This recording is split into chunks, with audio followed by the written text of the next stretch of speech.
Dad knew something about, you know. So I figured I don't have too many more opportunities to get this stuff down on tape, so I thought I'd better get it down on tape at some point, and then maybe they might take a class from me. Because actually, I'm better in my classes than I am at home. Much better. I mean, as a dad, I just stare, like looking at the TV and growling and looking morose. But here, you know, there's communication perhaps that takes place. So I thought that's a good thing. Maybe at some point it'll help them 25 years from now or something like that. I shouldn't say that in there because then they'll see that's why I did it. But anyway, teach them. Are you going to see if you can find those pages? We'll see. We don't need them at the moment. That's the second part of the class. You see if you can find it. Anyway, I probably haven't. I don't think it's so important. It doesn't look like a very important section. So we're talking about the pre-Islamic Arabs, culture of pre-Islamic. Why are we talking about this as a prelude to understanding Muhammad's background? Why just take him in a vacuum? There would be no point just to deal with him in a vacuum. We want to see what he came out of, what his origins were, what the mindset of the world around him was. So I think a lot of classes wouldn't take as much time as I take on this, but I think this is very important in terms of explaining who, where, and how, and why he appeared, and what the situation he was confronted with and emerged from was. I mean, would like just take Bin Laden out of nowhere, just Bin Laden, and not maybe go into the fact that he watched James Bond movies when he was young or something like that. I don't know. I'm just saying that it would be silly not to do someone's background, you see. Just to take his mature thoughts and not go into what created him. So we were talking about the tribes, Bedouin life, Bedouin being dependent on the camel. Why did I say the Bedouin were dependent on the camel? Yeah. Go in the desert. Yeah. What were you going to say? The only animal they could really take out there. Yeah, the only animal that go in the deep desert. That freed them. Doesn't mean to say, I mean, I don't know. There were always oases. Like, take the story of Job. Job is in northern Arabia in oases, Timah and some other places. I mean, did he need a camel if he just sat in the oasis area? Because he was, I think that we found later that they were doing date palm plantationing in these places. They really needed a camel to do date palm plantation? I don't think so. If they stayed where they were in an oasis area, they probably would be okay. So, but if you were traveling anywhere, for instance on a caravan trade or a caravan route, if you're taking goods anywhere, well, then the only thing that would help you would be a camel. You see there, when we speak about the Hebrews and donkeys, they may have been involved back in the Mesopotamian Egyptian text view in trade, and therefore they would be having to load the trade on something. So therefore it was donkeys that were used then, and according to the text, not camels. But later in the deep desert it would be camels. Now the question is when that was, and I don't have any idea. Most scholars, I said, have said around 1000 BC. That seems rather late to me. But, I mean, what? People were stupid? They didn't domesticate a camel in 2000 BC? Just because they don't see a lot of evidence of it, to me, doesn't mean it didn't happen. So I really don't know if that's a fair judgment. But in any event, let's just leave it out there. You can decide for yourself. But the tribes were wandering and didn't have fixed abode, were grazers. Abraham in the Bible, he's a grazer. He's got flocks, Jacob, so on. These people are nomadic to some extent, but they're also somewhat settled in the Bible, a mixture of nomadic and settled. And they do have tents.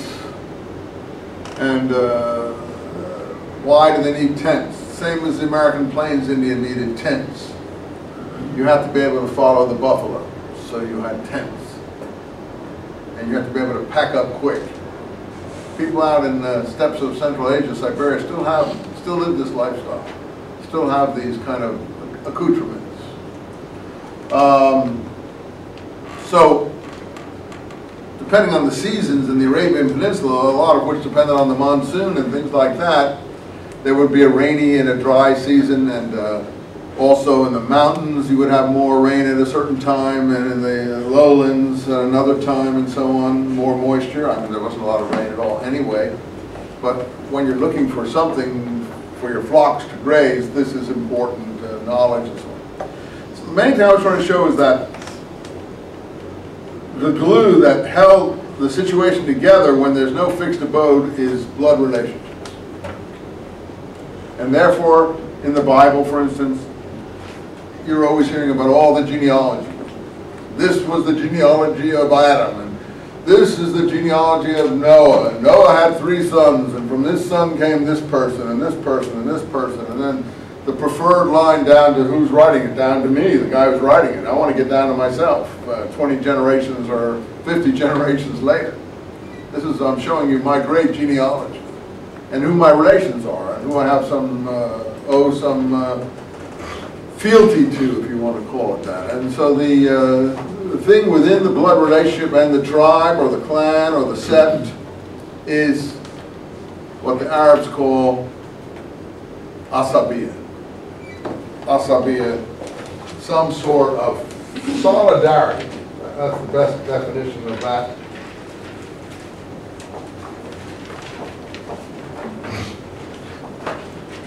Solidarity within the group. And the one who made a lot of, put a lot of emphasis on this was Ibn Khaldun, and that was much later. We have some excerpts from Ibn Khaldun in our book, but that would be around 1300 when he wrote his Universal Histories. And he tried to do the whole history of the Arab world and its kingdoms and expansion in terms of Asabiya. When the Asabiya was strong in the early part of a certain dynasty, then that dynasty would flourish.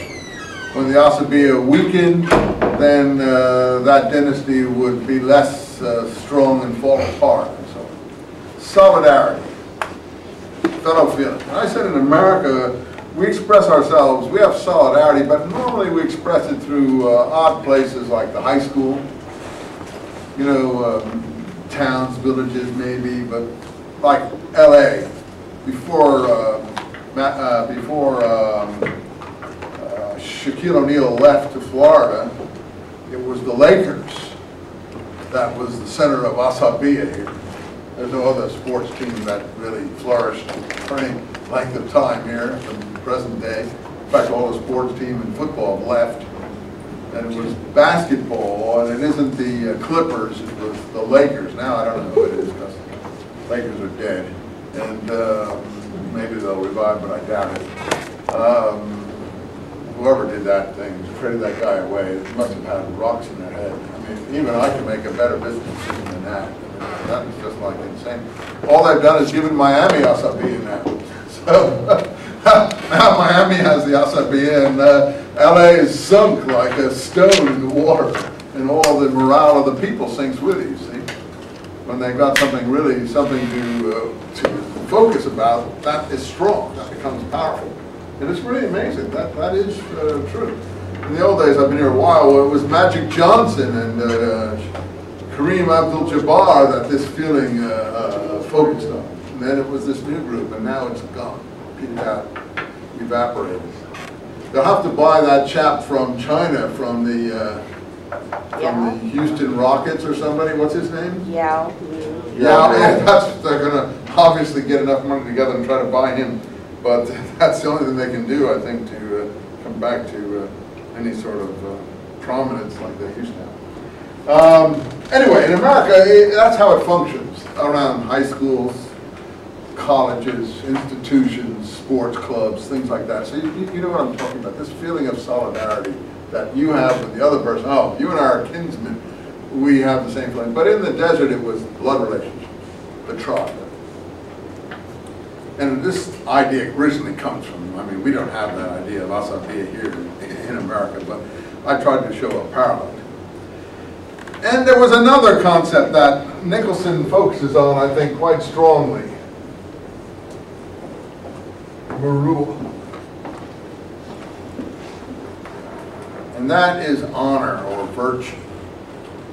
This is why I like pre-Islamic Arabian culture. I mean, unlike Muslims who don't have a lot of respect for it because they're taught that this is ignorant, I have a lot because I believe honor and virtue are important things.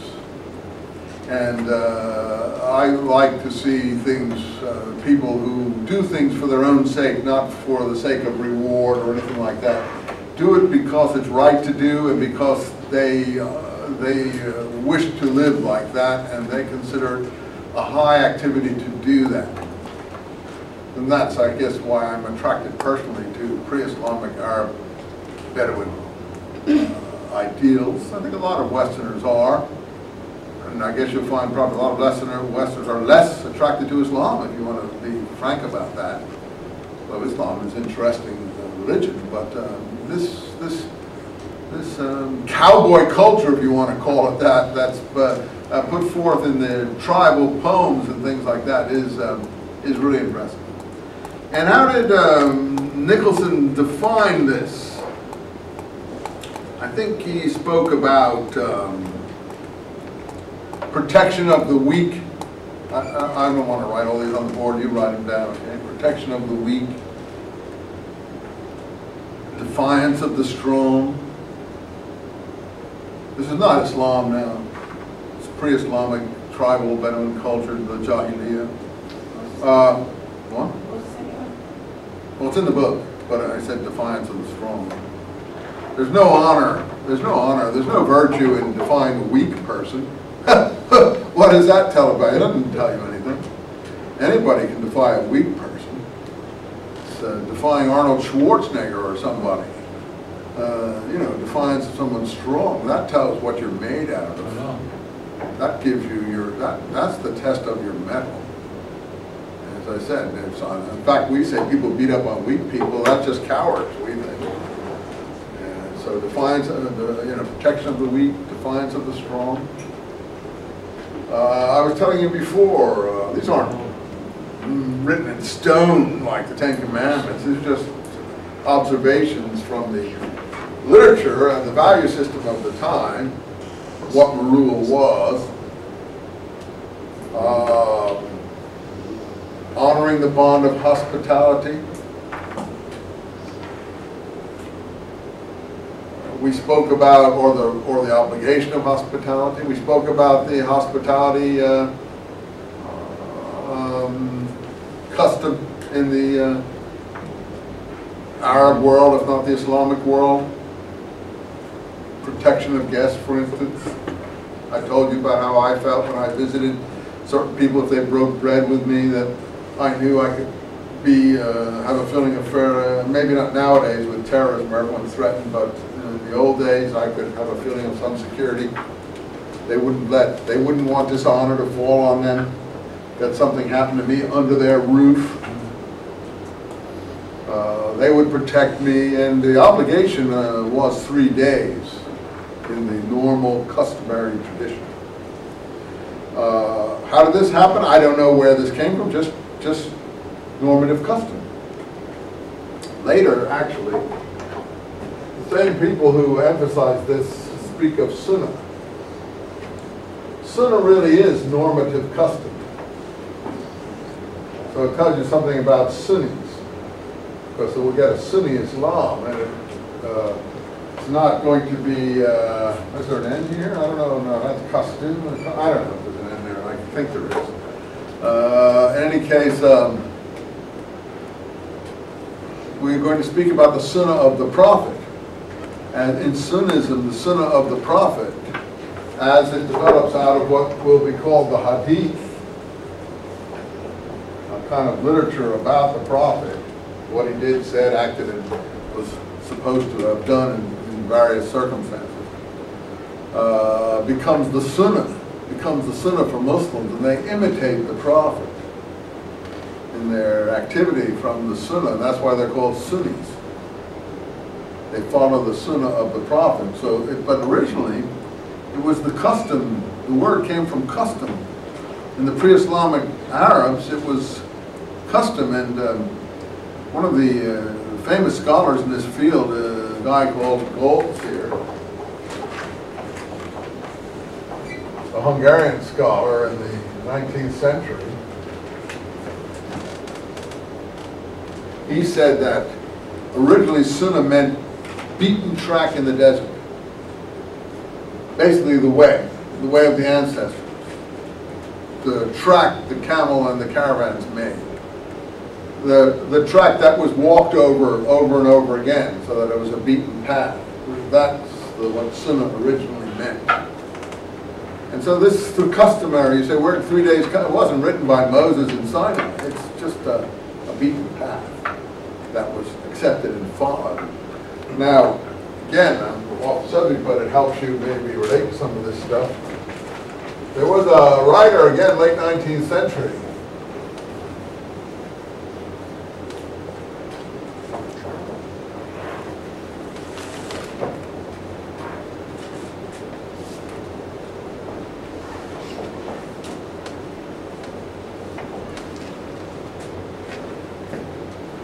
Travels in Arabian Desert.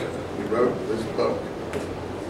This guy was an incredible, crazy Englishman, eccentric Englishman, who actually he wanted to go and trace Sabaean inscriptions in the desert. But he actually went on his own into the Arabian Peninsula in the late 1870s period. And with nothing, except some letters from some important Ottoman officials further north, which wouldn't have been very much, except in some circumstances, and a gun that he had around his neck under his garments that he had on. That helped him come to a very bad situation when he finally got to Mecca and they discovered it and took it from him. But other than that, nothing. And he describes one episode where he knew his life, his safety depended on this hospitality from people who wanted to kill him and others who were out for some reason after him, didn't like foreigners at that time. The Arabian Peninsula, Bin Laden, for instance, still doesn't like foreigners in the Arabian Peninsula. So to be alone at that time by yourself in the sea of Wahhabism. Wahhabis is the kind of religion that is characteristic of the Arabian Peninsula more recently under the Sauds and since the 1700s. Something that these other movements of Islam, Bin Laden and so on, grow out of.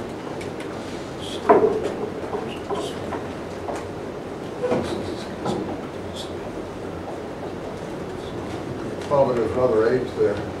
Wahhabis, Islamism. It's from a teacher, Ibn Abdul Wahhab. You know, it's just the guy's name who founded this orientation within Islam. That's what we call it, Wahhabis, because they follow this Abdul Wahhab, his view of Islam, which was written around in the 1700s sometime. But in any case, this extreme situation that was still at that time gripping the Arabian Peninsula even more than since today, and the oil companies penetrated it and changed the life totally there. This was when it was still very tribal. And he wrote this one instance, you know, his life was under threat and sandstorms were going on, and he came to this tent and looking for hospitality, because if he knew he could just get out of the elements and, you know, get into some protection situation, he'd be okay. And he describes a scene where he's holding on to the tent peg like this in a kind of a sandstorm, and the people inside the tent are trying to beat him off it so they're not obliged to offer him hospitality. And he's holding on for dear life, and finally they give in, and you know, he knows basically he's safe for 3 days. You know, and it's an incredible scene in illustrating the importance of this kind of thing in that kind of an environment. I can't give you a good example from our life, but I suppose you can go into the inner cities of some places dominated by different gangs where you'd want to be under someone's protection and you might hold on to that person's house. I think he'd probably shoot you though, and wouldn't probably even have any pity on you whatsoever. So these people are much more sophisticated than our people are today. But in any case, that's a great scene. I've never forgotten it. So if you want to read it, it's a 2-volume book. Actually, the other character I mentioned, T.E. Lawrence, who promoted the Arabs in 7 Pillars of Wisdom and helped the Arabs throw off Ottoman control with British tutelage and so on in the First World War period, and about whom the movie Lawrence of Arabia is made. He grew up reading Charles Doughty. Charles Doughty was his mentor. He read and imbibed and took in Charles Doughty, and he was the one who wrote an introduction to this book and helped Doughty get published later on after he got famous, that is, after Lawrence got famous. Maybe he was republished in a more popular way, but why is he called Travels in Arabia Deserta? Because it's not the other Arabia, which was what we said, the southern Arabia, Arabia Felix, happy Arabia. This is deserted Arabia, desert Arabia. Desert Arabia, nomadic Arabia, more further north. So, observance of the obligation of hospitality, also the client relationship. I don't know what we could call the client when you've taken someone in as under your protection, like a servant or some sort of person who you don't owe this normally to has become a client of yours. Also, the trust, when someone has left something with you in trust, that you keep that trust, and so on. These are the obligations of what he was speaking about, and finally, persistence in blood vengeance, which is a very frightening, if important, part of all this. These are some of the things that were admired by the pre-Islamic veteran Arabs that you can see from the poetry and things. And I have a really good story in here, I think, that illustrates this. If I can find it. I was looking for my own version, which is more marked up, but let me see if I can find it. It's the supposed, the War of Bassus. Can anyone help me find that? What page is that? That's the page you didn't give out. Huh? That's the page you didn't give out. Yeah, right. Don't tell me that. I don't believe that stuff. Let's see. Dimly was breaking of the dike. I'll go back to that. Let's just see if we can find the War of Bassus. This war starts, by the way, over a bird's nest. And I've had this problem now. I'm down in the marina, and I've been fighting the people from cutting down bird's nests there. And they're really after me because I feel that they have no right to cut the blue heron nests from the palm trees. What page? Yeah, what was that? I'm on 57. I'm right there. Good. Thanks a lot. So this actually starts, and in this story, actually it starts before that. Then it's 55, I think, 55. In this story, which he says is a 5th century story, or at least was put down around that time. The events occurred in the 5th century. This is taken from, I don't know what it's taken from, there should be a footnote somewhere. Well, anyways, it's taken from one of the old Arab literature collections.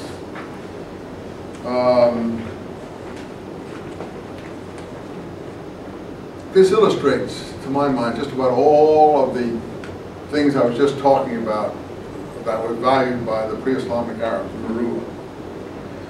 And you'll see all the virtues here in this story laid out. I was talking about bird's nests. I see the value of that. I mean, I am now see that I'm fighting big economic forces in my own small way. I've read some articles about Long Beach Press Telegraph. Trying to stop them from cutting down the birds because the boat owners don't like the birds dumping feces on their boats, and they don't want the birds nesting in the trees above the boats. And we have a really big, huge great blue heron rookery there, which is pretty unique, and I've come to be familiar with it because I walk around there to get some exercise. Towards the end of the 5th century, so I can sympathize 100% with this story. Maybe I got the motivation to do what I do from this story, I don't know. Towards the end of the 5th century, Kulai, he's one of the chief characters here, Kulai, in Arabic it means little dog, son of Rabia, Ibn Rabia, was chieftain of one of the powerful tribes called the Banu Taghlib. They divided half their kinsmen with another group called the Banu Bakr, and they occupied a vast tract in northeastern Arabia, that is the area going up towards Iraq today, extending from the Central Highlands to the Syrian desert. His victory, he was a powerful chieftain, tribal chieftain. His victory at the head of a confederacy formed by these tribes and others over the Yemenite Arabs, the southern Arabs. Yemen, remember I told you, was to the right. Al-Yamina, to the right, as you look towards the rising sun. Those on your right, on the south. So these are southern Arabs. So he's a northern Arab confederation. Now I think these are going to be important later on in Arab Muhammad and in Muhammad's history, Arab history, Islamic history. Because this young lady's name, Quraishi, comes from the name Quraish, which is the name of the Prophet's tribe. Someone who's a Quraishi is a person in that tribe, supposedly. And you'll see that this is a name very much like Kai's that will pop up in this story. And another name that we just had here, Kal, Kulai, Kais versus Kal, is the big feud that runs through all the history of the first 300 years of the expansion of Islam of the Arabs. The northerners versus the southerners. And in fact, north is Kai, south is Kal. But in fact here is Kulai, but he's a northerner, so it's a bit confusing here. But you don't want to do the whole thing out of this one story. But this Kais versus Kal feud will be extremely important. And if I draw a map here of the Arabian Peninsula again here, you see here's Yemen, and here's Mecca. And the Quraysh have control of Mecca here. But what we're going to get is a story, when I go back a little bit, before we get into the birth of the Prophet, which we're going to do after we finish this, of the movement of the southern tribes north. So even though Kalb is considered southern, they come northern. Anyway, the Yemeni, the northern tribes. And in fact, Medina, which is north of Mecca, it's very complicated, are generally considered to be southern tribes. Thus they originally came from the south, but left the south when the civilization there collapsed. And we have a story here in the first chapter of this book called The Breaking of the Great Dike at Ma'arib. How many saw that story in their reading, The Breaking of the Dike at Ma'arib? There was a very vast configuration of agricultural water installations in the south, symbolized by this dike. And I actually recently saw something on either Discovery or New York Times Discovery Channel, one of those channels that they keep filling up with different documentary short subjects on different subjects. And this was actually on the archaeological ruins of Ma'arib that modern archaeologists have gone to look at, and there was a huge dike there was a huge dam, and it did collapse or fall into disrepair over time, and it was really impressive. They showed this installation. It wasn't just a little thing, it was a big area of irrigation and other works that did actually exist prior to this period, and that did go into decay over a period of time, and is incorporated into that breaking of the dike of Ma'arib. Ma'arib still is a city in Yemen. Still exists in Yemen today. It's inland, not on the coast.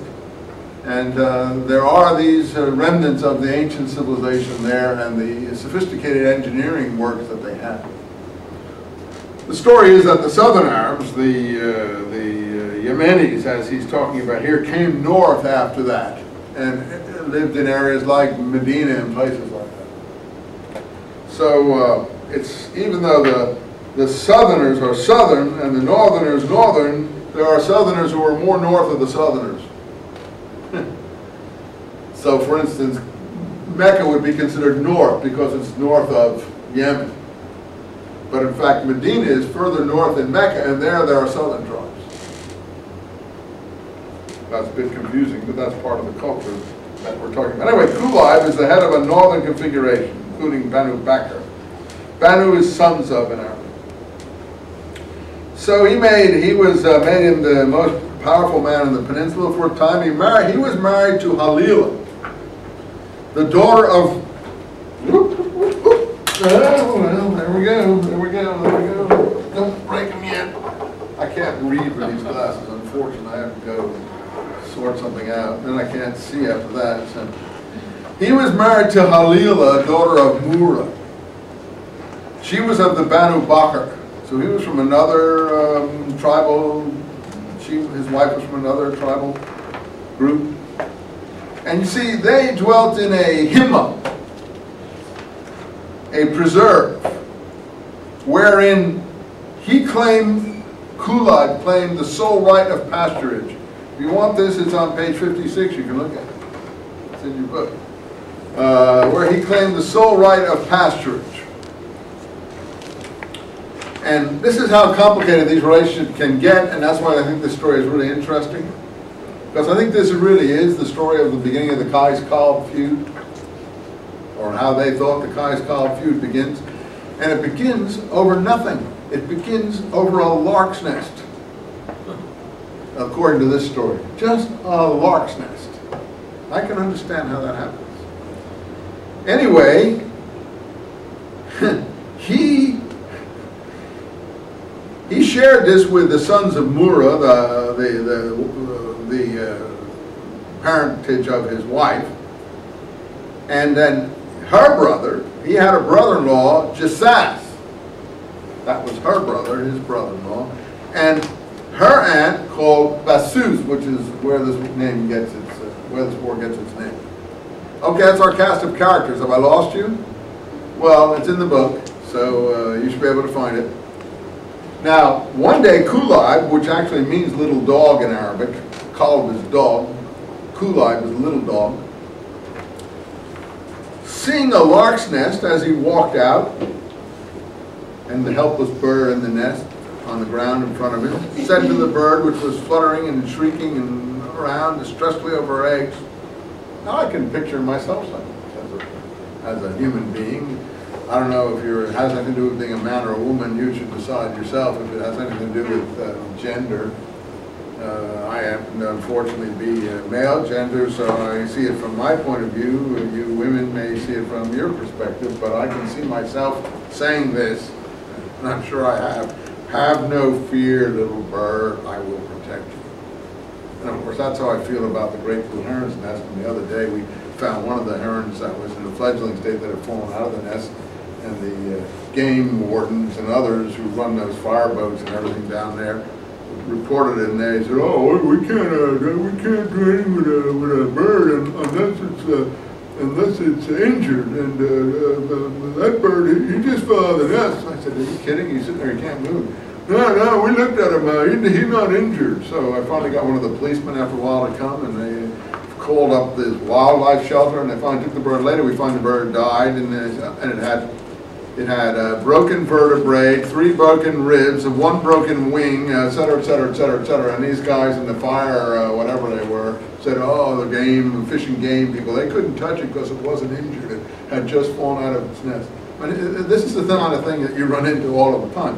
But look, I understand trying to protect creatures like this, and I can see why this could cause a war.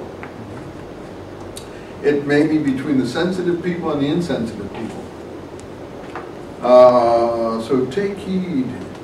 Anyway, pardon me. He says to the bird and her eggs, "Have no fear, little bird. I will protect you." What's that part of Marua? Protection of the weak. Protection. But sometime afterwards, and this other guy, Jasas, is one of his clients, you see, he observed a track of a strange camel, and the eggs had been broken. And then, the next day, he and Jasas were visiting the pasture ground, and Kulayb noticed the she-camel of Saad.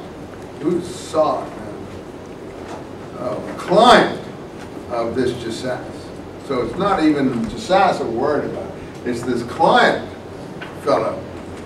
So we're going to get into the observing the bond of clientship. But it's not Kulayb's client, it's Jasas's client. And Kulayb, as a big chieftain, says, take heed, you watch out. This is in Victorian English, this translation. I have changed it a bit. I have been thinking about this, and if I were sure I would do it, I pondered something and I would have done it. But I say this to you, may this she-camel never come into this pastures again with the herd. Because he thinks this is the camel that trod on the bird's nest. They were getting dark and murky here, right? Can you picture people doing this? I can. Maybe you can. This is what I mean by honor, merua, things like that. Honor governs here, not necessary religious principles. You know, if I were a Jesus follower, I'd say, oh, peace, peace, peace, turn the other cheek, love your enemy, you know, all these sort of things that you learn from the Jesus figure that you're supposed to imitate. But that's not a figure that's this kind of behavior pattern. That's a figure in Rome within the framework of the Pax Romanum to be a good citizen and to keep your nose clean and stuff like that, not to get into these kind of squabbles. I don't know if you ever thought that. You know, you can say, oh, I love Jesus. I love Jesus. Jesus is everything to me. Yeah, but some people don't love Jesus. Some people love other things. Some people love honor, virtue, things like that. Well, what's that got to do with honor? Isn't it nice to love your enemies? Well, is it nice to love Hitler? No, I don't think so. No, I think you have to kill people like Hitler, frankly, before they kill a lot of other people. And I don't think it is nice to love your enemy in every instance. So, you know, you've heard it. These are wonderful things. Yeah, we all admire them. That doesn't mean that they work and that they're good for everybody. Certainly they're not prevalent in this situation here. You could say, oh, well, they should be. These people would be better off if they follow what, oh, well, maybe they would, maybe they wouldn't. We only live once, and I think I told you, you have to choose how you want to live. And to my mind, the choice is an aesthetic one. You do it because it pleases you to live like that. If it pleases you to kiss someone who hates you, be my guest. It doesn't please me to do that. It doesn't please me to do that. So again, I guess you'd say that I'm not a Christian. I don't think most Christians I meet are Christians, frankly. But it's only group solidarity that's going on there. Again, it's being part of a group and saying you're part of a group and celebrating Christmas and Easter and all kinds of other things and being able to say that I'm one of this group. Again, it's asabiya. It's also ancestor worship. You do what your ancestors did. I'm honoring my ancestors. That doesn't mean I have to behave like a Christian. You can be a Ku Klux Klan member in the South and lynch people and you still say that you're a Christian, which is total nonsense. How can you be a Christian and be a lyncher? It's absurd, but there you are. So anyway, I don't want to get into these things, but here, this is the virtue that these people admired, and I can understand that they behave this way. So, Jasas is also an honorable person, you see. He's got merua. He said, by God, slain Jasas, but she shall come. What's that in the merua configuration of defiance of the strong? Kulayb is a strong chieftain. Jasas is honoring the bond of clientship, and he thinks that Kulayb's behavior is unreasonable. At least he's emotional too, and he says, she shall come. This is really a very good story. I don't think many Muslims read this story, but I think it's a good story. That's why I assigned Nicholson to you. And when Kulayb threatened to pierce her udder with an arrow, if he saw her come in again, I'll take an arrow and I'll kill her. Jasas reported, by the stones of Wahil, that's an oath of some kind, fix thine arrow in her udder, and I will fix my lance in your backbone.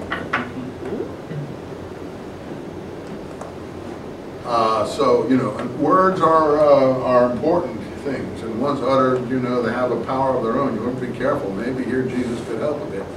But you don't want to say things that, you know, lead to other things that you're not going to do. Well, in these cases, both these people are stubborn, imbued with the Meru as they see it, and they're going to do exactly what they say. All of them are going to do just what they say that they're going to do. None of them are going to back off, and every one of them is going to do what they say. So then he drove away from this preserve in a huff. Kulai was really enraged, went home, said to his wife, that's her brother after all, this guy, do you know anyone who would defend his client against me? She said, well, no, I don't know anyone who would do that except my brother Jasas. If he'd given his word, that's honoring of your word, the bond of trust, clientship, and everything I just told you about. So this is all Merua virtues in here. She tried to prevent the quarrel from getting out of hand, and nothing developed except taunts between different people when they went to the water, and followed by those of Jasas's people. Why do I say Jasas and not Jasas? Do you see the accent there? So that tells you got to say Jasas. And that's the way Arabic would pronounce this word. So while they were waiting to drink at the water, which is always important, Saad, she-camel, broke loose and ran towards the water. And Kulai was furious because he imagined that Jasas had let her go deliberately. So, resenting the insult, he seized his bow and shot her through the udder, like he said he would. And the beast lay moaning, loudly dying before the tent of Basus the ant. And you see, often the women are in these poems, and it's still so today, you know. The women can be the instigators in this part of the world. They force the men to act. They shame them through poetry and other vehicles. And, you know, before the recent Gulf Wars, Saddam had his poets out on the television, you know, goading the people to fight, and the other side had their people on the television goading the people to fight. And often it's the women. And I've been in that part of the world. I don't want to be cruel, but I can tell you that dealing with some of the people of the feminine background is even more difficult than dealing with people of the male background. Because when they get an idea in their head, they get very vindictive, and they push the men to act. They push the men to act beyond what a normal, reasonable man might say. "Ah, come on, let's talk about this, let's have a coffee." They go home and then they get harassed. And the next day they come out and they're a different person.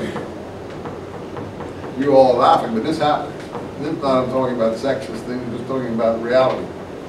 So this is a picture of that activity. You may not agree with it, but that's the picture given here. And I can only say that I've encountered this. So I'm not saying it's all people, but I do think it is has some validity in terms of picturing the way life is.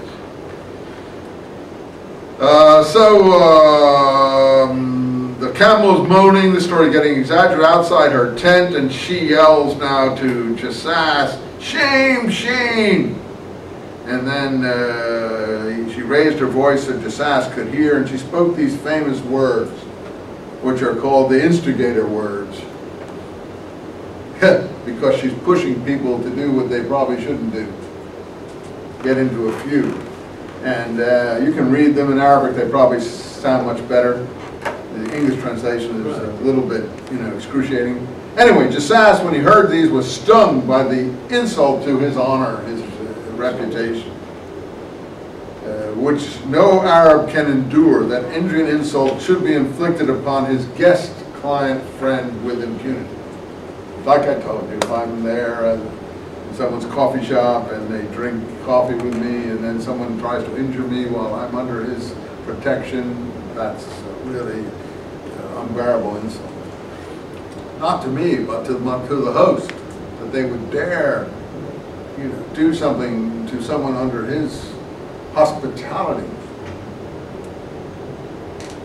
I think if you remember this, if you know the Bible, there's a story of Sodom and Gomorrah, where Lot goes down to visit Sodom and Gomorrah, and Abraham's already made a wager with God, and they've said that, you know, I want to destroy Sodom and Gomorrah, but and Abraham says, no, don't do it. And he said, well, how will I stop you from doing it? And Abraham says, 100 just men? And Abraham says, that's too much. How about, 50? And then they go down to 20, and then they go down to 10. Okay, God says, for the sake of 10 just men, I will withhold destruction from Sodom. How many know that story? It's a biblical story, famous story in the Bible. And then Lot goes down there, and what happens to him? He's given hospitality in someone's house, right? And the Sodomites are known for being interested in anal sex, to put it bluntly, if I can put it straight from the television's worse these days, all the porn channels, so I know I can speak like this, because 20 years ago you couldn't, but today you can, because unfortunately everyone's been acquainted with this, like it or not. Even in Hollywood movies everywhere, so we all know what this is about. And the Bible is not to shy on these matters. And so the crowd gathers outside the house where there's guests have been received. Lot is a guest in this house in Sodom. And what do they say to the man who owns the house? Send out your guests so we can abuse them. Meaning this kind of sexual activity, which we now call sodomy, after this story, that we can sodomize them. Nasty story by the Hebrews about their neighbors. Well, what does Lot's host say? No, I won't let these people go out to you. No. What does he offer even? He said, take my daughters instead. That's how far he's willing to go. If you must behave like this, I'm honoring the bond of hospitality here. Take my daughters instead. And they refuse. And so, I don't know what happens to Lot's host there, actually. I know. Huh? You said what happens to Lot? No, I know Lot. I'm talking about Lot's host. I mean, he doesn't seem to get any credit in this story. he should have been saved. No, Lot's saved, and his wife turns into a pillar of salt, as we know. But I just remember, what about the host there? He behaved pretty well. He should be taken out with Lot, Anyway, God sees this, and he says, I'm going to destroy Sodom, and pulverizes the place.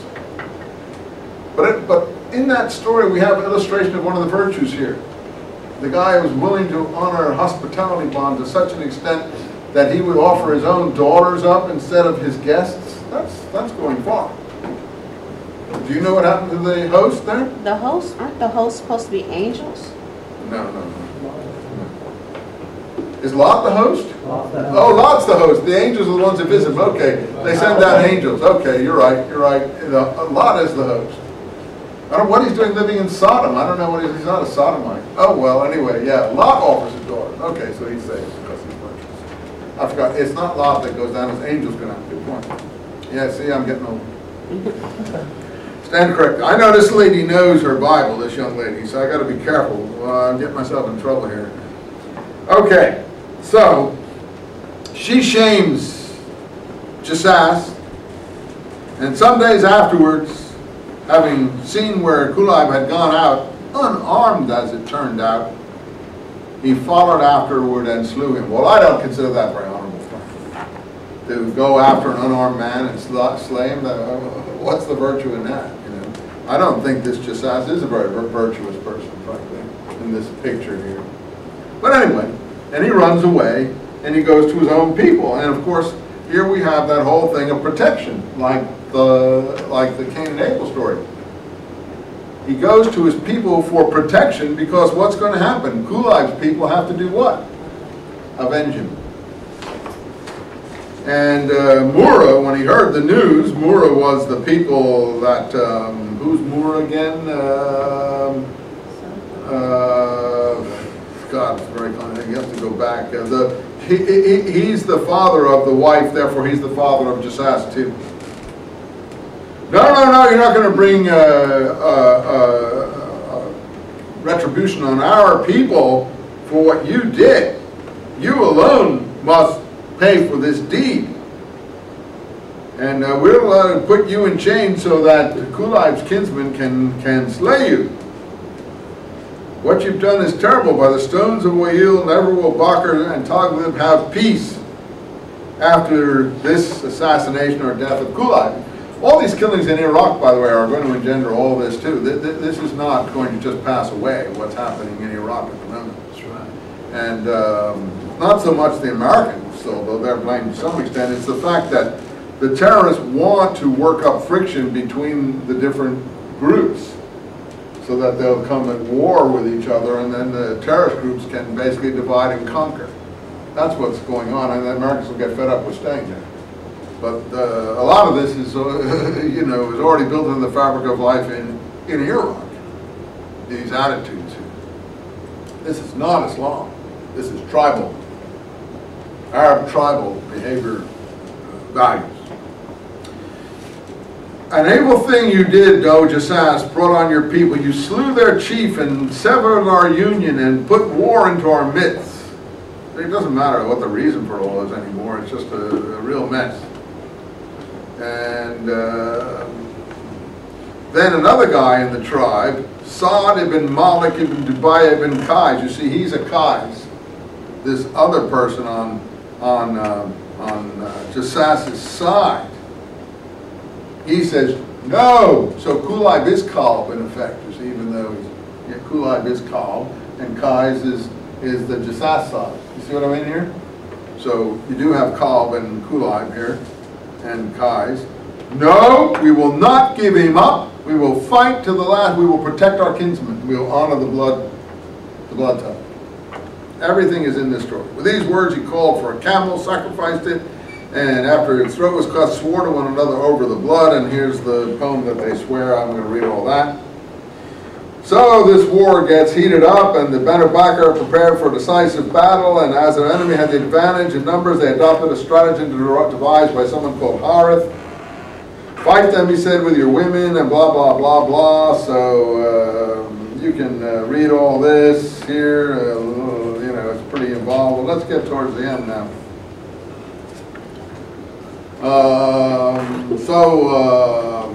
Let's see.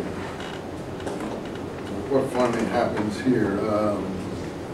Where's the one who wants to, says, I have only taken vengeance for Kulib Shulachich. It's hard for me to follow this book because of the, oh, here it is, on page 58. I skipped over to 59. Then the war of Masas between Taglib on the one side and the clan of Shaiban, to which Murrah belonged, on the other, began in earnest. The latter was reduced to dire straits when an event occurred which caused the Bakrites to rise as one on behalf of their foes. Here's the next guy. Harith ibn Ubaid, a famous champion of the Bakr, had refused to take part in the fighting. He thought it was stupid. And I love his expression. I even use this today. I have neither he camel or she camel in it. I have neither, you know, and I often say that. Someone says, Dad, do this. I say, I have neither he camel nor she camel. It's nothing to do with me. I have no interest in this affair. These stories are really interesting. That's why I said I don't consider this the literature of an ignorant people. You follow what I'm trying to say? So if you guys, if you're a believer in Islam and you feel that these are ignorant people, that's fair enough. They are ignorant of Islam and Christianity for that matter, but they're by no means ignorant in the way we would define ignorance. These people have very intense customs and extremely sophisticated, like American Indians or others, modes of behavior. So these are not ignorant people. Just maybe ignorant of your culture. That's all. So I'm not going to be involved in this. It's I have neither he camel nor she camel in it. One day, his mantle of the murdered chief had, on whom the mantle of the murdered chief. Oh, one day, his nephew Bujar encountered Kulib's brother Muhalhil, on whom the mantle of the murdered chief had fallen. And Muhalhil, struck with admiration, not knowing who the boy was for the youth's beauty, asked him who he was. And the boy, innocent boy, you can see Al Qaeda would do this, what's going to happen here. Pujar, he said, son of Amr, the son of Ubad. And now Muhammad gets suspicious. He says, I'm getting worried about you. And who is your, first he likes him, but it doesn't matter that he likes him or not. And who is your uncle on your mother's side? Meaning, who was his mother's uncle or whatever? Who was his mother's brother or whatever? My mother was a captive, because he didn't want to name an uncle. Now we know who the uncle is, Jasas. I guess that's what's going on here, about whom he had no honor. Muhammad didn't need anything more than that. What happened? Right immediately, what did he do? He just went into a rage, and it's like someone cutting off someone's head on TV or something. He just slew him on the spot. Didn't even think of whether he was beautiful or nice or not nice. He slew him, crying out, "Pay for Kulaib's shoelace! Pay for Kulaib's shoe latchet!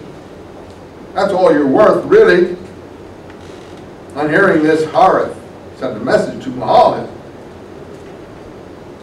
Harith is one of the leaders of this clan of Shaiban, in which he said, look, if vengeance was satisfied by the death of Pujar, he would gladly acquiesce and not go further in this matter.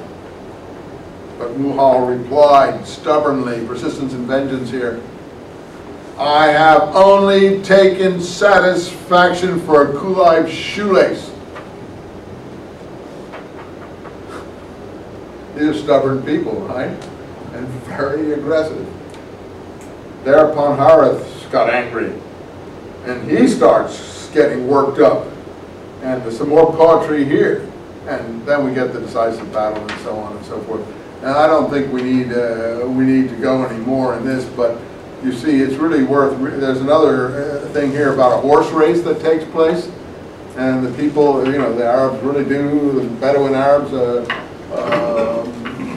people in the Saudi royal family love horses and horse races and gambling, even though Islam says you're not supposed to. Yeah. What is this thing? Where do they have camel racing? They use these little kids as camel jockeys, I heard. You ask some questions that are off the wall. I know.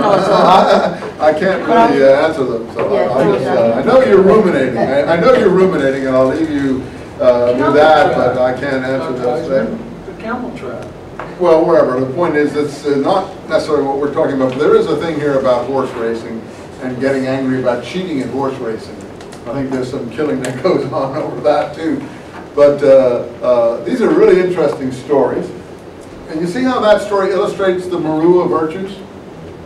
And I think that's Arabism, that's not Islamicism. And I think these things, you have to understand when you're dealing with the Arab world, you're dealing with a conflict between Arab behavior patterns. Here are these Saudi chiefs who like horses, who like what are those hawks, hawk falconry, things like that, all these sports, gambling, things that they're not supposed to, that's forbidden in Islam. And so it's a war in their character between Islam and Arab cultural patterns. And that's going to continue as we move up through the Prophet and his descendants and the various caliphates that are going to develop warring elements of the Arab persona and the Islamic persona. Now, I mentioned this breaking of the dike at Ma'arib. That will help us get over into the,